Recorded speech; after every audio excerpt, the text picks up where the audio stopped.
Salut les amis, très content de vous retrouver cette semaine pour une nouvelle vidéo analyse et aujourd'hui je vous propose qu'on décortique un petit peu le Grand Prix du Brésil et qu'on se tourne ensemble sur deux équipes qui nous ont surpris, je parle évidemment d'Aston et de Mercedes. Alors si les flèches noires ont été la déception, les verts ont été clairement la très bonne surprise, mais alors comment expliquer une telle variation de performance? On voit ça ensemble dans cette vidéo, c'est parti.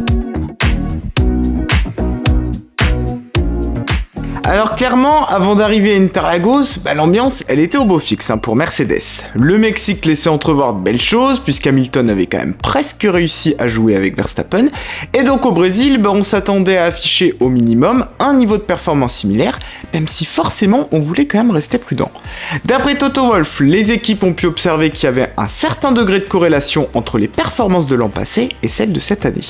Du coup, en se basant sur ces infos, autant vous dire que Mercedes pouvait avoir le moral, puisque c'était là-bas l'an passé qu'ils avaient réussi à aller chercher leur seule victoire de la saison. Au-delà de ça, historiquement, c'est un circuit aussi qui a bien réussi à Mercedes. D'ailleurs, il n'y a qu'à voir en 2021, même si l'aéro avait été complètement revu depuis, ça veut aussi dire que de par la configuration du circuit, on a toujours produit de leur côté une voiture capable de bien performer. Et puis comme à Barcelone, où ils avaient déjà réussi un beau résultat, on retrouvait à Interlagos des grandes courbes, donc les feux étaient clairement ouverts, en tout cas sur le papier.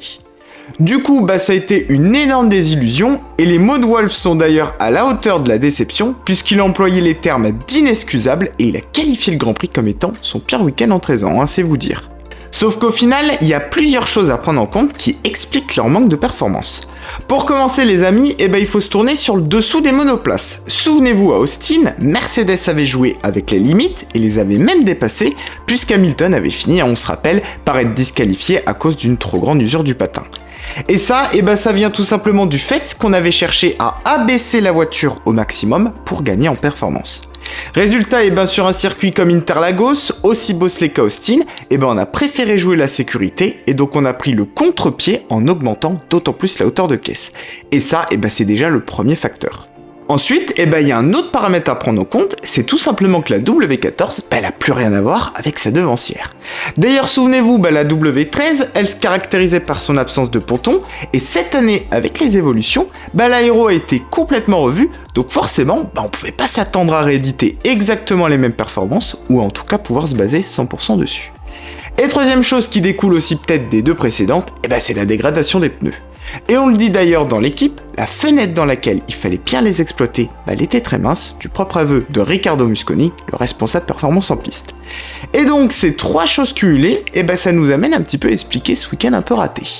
Bref, en tout cas l'inconnu va demeurer, en tout cas pour Las Vegas, puisque les températures et les conditions de piste seront très différentes, alors faudra analyser s'ils seront capables de renverser un petit peu la vapeur. Et à l'inverse, on a les verts qui ont été la très bonne surprise du week-end et on va pas se mentir, on n'attendait plus rien d'eux sur cette fin de saison et leur descente aux enfers depuis l'été. Et pourtant, on a pris le taureau par les cornes, c'est le moins qu'on puisse dire, les performances n'étaient pas au rendez-vous, alors on a décidé de faire un reset et de poser enfin les bonnes questions. L'une d'entre elles, ça a été tout simplement de se demander quel était le meilleur package qu'on avait utilisé cette année. Et à partir de là, ils ont fait leur choix, alors évidemment autant vous dire qu'ils nous ont pas dit lequel ils avaient sélectionné. Après ça, ils ont quand même pris la décision d'amalgamer quelques pièces supplémentaires, tout en s'assurant aussi qu'elles puissent bien s'incorporer les unes avec les autres. Et résultat, ça nous a donné un bien meilleur week-end que ce qu'on a connu ces derniers temps, et un tout beaucoup plus cohérent que ce qu'on a connu.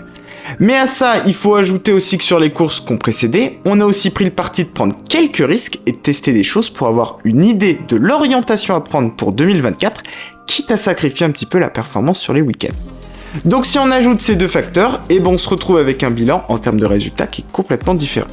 On peut aussi rappeler que le tout a été couplé à la sous-performance de Mercedes d'un côté, l'abandon de Leclerc, et le tout a donné aussi un podium qui a été certes très mérité pour Alonso, on peut pas dire le contraire, mais aussi qui a été du coup un tout petit peu enjolivé par rapport à la concurrence. En tout cas, la motivation elle reprend chez les Verts, et les amis, ce que je peux vous dire, c'est qu'autant chez Mercedes qu'Aston, ou même les autres teams d'ailleurs, faudra scruter de près les deux derniers week-ends, parce qu'ils vont nous apporter encore sûrement beaucoup d'infos sur la suite des événements, surtout sur un week-end aussi particulier que Las Vegas, en ville, de nuit, et aussi dans des conditions qui pourraient être très froides. Bref, il faudra en tout cas être au rendez-vous, et on en parlera bien sûr dans la preview. Voilà en tout cas les amis pour cette petite vidéo analyse, j'espère qu'elle vous a plu. Je compte sur vous en tout cas pour me le faire savoir en likant et en vous abonnant, n'oubliez pas. Et nous, on se retrouve rapidement, alors d'ici là, portez-vous bien et à très vite sur la chaîne, à bientôt.